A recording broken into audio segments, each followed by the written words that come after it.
Bet, benvida.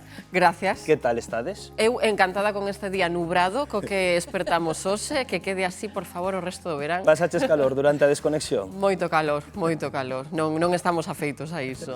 E doutra banda, Carla Reyes, Gloria Ferreiro, que tal estades? Bendito sexa o sol, eh? Sí, non? Sí, Estamos no verán. O sol é vida, o sol é vida. Esas temperaturas tan abafantes non as queremos. No, pero o sol sí. Repartidiño, a ver, así a lo loco, de pronto non estamos acostumados. Pois precisamente imos comezar falando de calor, porque viron na casa esa imaxe coa que arrancábamos o programa, non? Unha colleita de millo que podemos dicir completamente queimada ante a vaga de calor que estamos a sufrir. Os nosos agricultores tentan remontar contra reloxo a situación, valoran recollelo xa canto antes para poder, pois, salvar a maior cantidade posible, pero prevíase unha campaña histórica. Cristina, moi bons días, e apunta que non vai ser así. Estalo a comprobar aí en Vila de Cruces, non? Moi bons días, Bernardo, efectivamente, porque claro, xa non é só recoller o millo, que, por exemplo, no caso de Jesús, que ten unha explotación, as vacas teñen que comer. A situación do millo é moi triste.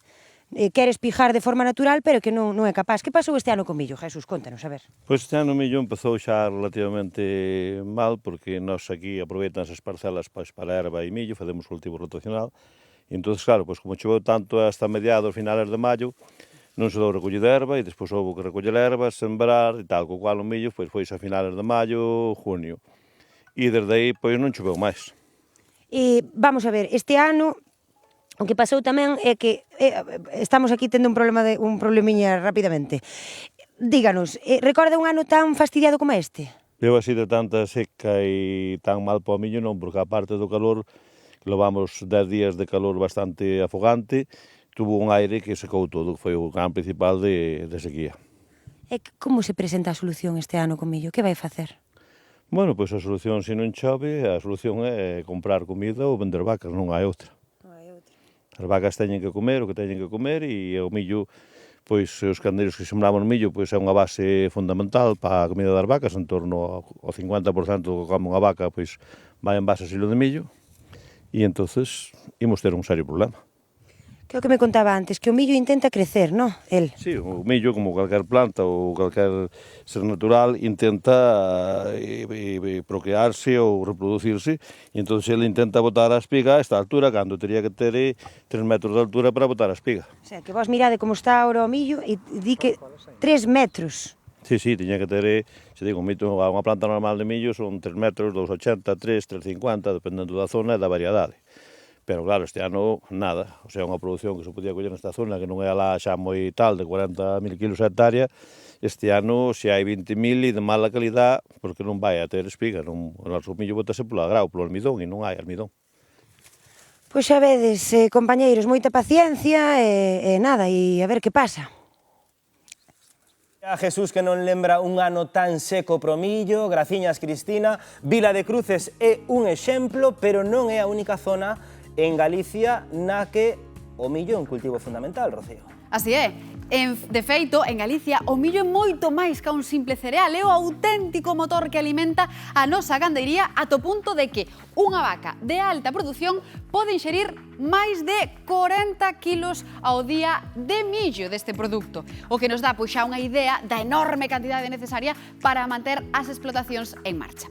Segundo os datos oficiais do Ministerio de Agricultura, Pesca e Alimentación, a comunidade conta con arredor de 17.500 hectáreas cultivadas cunha produción anual que supera os 103 toneladas de gran, maioritariamente en secano, cun rendemento medio de 6.000 kilos por hectárea, que destina case na súa totalidade á alimentación do gando bovino. As principais zonas productoras concéntranse en 4 grandes áreas na provincia da Coruña, comarcas como Bergantiños e Xallas, en Pontevedra, co epicentro en Deza, Tabeirós, en Lugo, sobre todo na Terra Chá e na Mariña, en Ourense, Cobal da Limia, como referencia. Ademais, o millo marca o calendario do campo galego, pois sémbrase entre abril e maio e recóllese de setembro a novembro, mentres que nas producións forraxeiras pode chegar a cortarse ata 2 veces ao ano para garantir alimento fresco ao gato.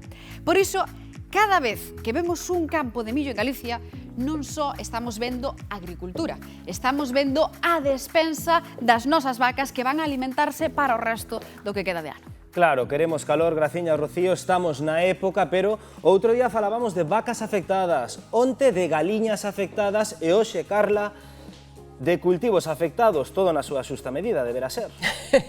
Bueno, é imposible atopar un equilibrio entre o bo tempo e as consecuencias que ten para o sector agrícola, no? A ver, non existe ano en que non haxa ou ben que o millo é arrasado por choivas terroríficas ou ben por a seca, no? É dicir, levamos moitos anos xa con problemas dese tipo, ou ben casos extremos, climáticamente falando casos extremos, ou ben moitísimo calor, pouca choiva, ou ben moita choiva que tamén é perxudicial para o millo, no? Por lo tanto, estamos ante unha situación dende fai moitísimo tempo de cambio, dese famoso cambio climático do que falamos sempre, que se expresa así en episodios moi virulentos, tanto de choiva como de calor. Claro, porque por mor da chuvia do inverno, Gloria, sementaron tarde. Agora coa calor está prácticamente queimado. O noso sector primario está máis que frustrado, porque se prevía unha colleita histórica. Non é un bo ano para o sector primario, sobre todo para as explotacións gandeiras de vacún, porque é grave realmente o que está acontecendo este ano.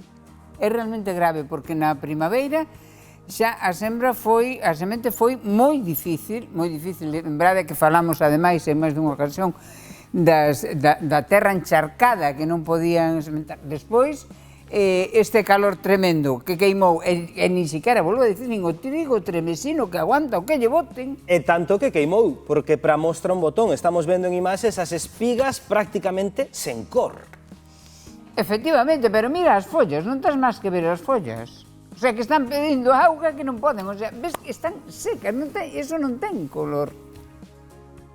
Como se vai a solucionar? De alguna maneira, isto ten un custe. Claro, e o sustento para os nosos animais, porque ese dato que comentaba Rocío, unha vaca normal pode chegar a consumir uns 40 kilos de millo ao día, pero unha vaca de boa produción leiteira, Patricia, supera eses 40 kilos. E o que nos está demostrando isto é que no campo todo está vinculado e hai como un efecto dominó. Cando falla unha peza, caen todas as demais. Se non hai millo, empeza a afectar as vacas, o xabarín por un lado, por outro, porque todo está vinculado. E o problema que temos non é soamente a situación actual, que sae grave, porque, como ben dicíades, vimos dun ano horribilis para o campo, coas inundacións, coas sequías, que non se logra ese equilibrio do que falaba Carla, non? O problema é que a previsión segue sendo horripilante para os gandeiros, para os agricultores, porque seguimos tendo máis calor, máis sol, máis seca, que non axuda en nada. Entonces, o que teñen que tomar son medidas, como estamos vendo, desesperadas. Pero ata onde van a chegar esas medidas? Desesperadas, Patricia, perdón que te interrumpa. Non, tranquila, corazón. Un segundo.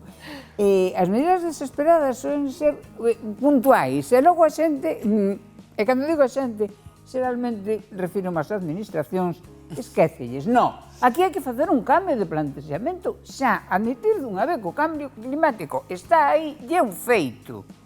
Non hai máis. Entonces, tenemos que ver cal hai, que solución hai, porque ten que habela. Bueno, líneas de axuda sempre se poden activar. Pero non pode pasar por aí únicamente. Polo de pronto modifican o calendario. Modifican o calendario porque queren recoller canto antes, Manel, para recoller a maior cantidade posible. Sí, aproveitalo. Eu estaba vendo as imaxes eses e facía tempo que non vía un campo de millo tan malo como ese.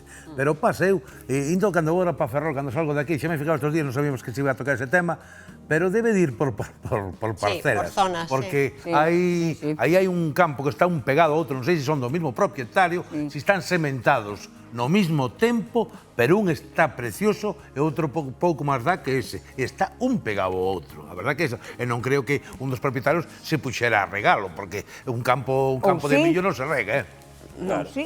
Pois que veña a chuvia para mellorar un chisquiño a situación. Algunha gotiña ben algo ten que descargar. Creo que non vai tocar. Estaremos pendentes a ver como vai esa colleita de millo de todos os nosos cultivos. Queden agora coa imaxe que van ver, porque estamos encantados de que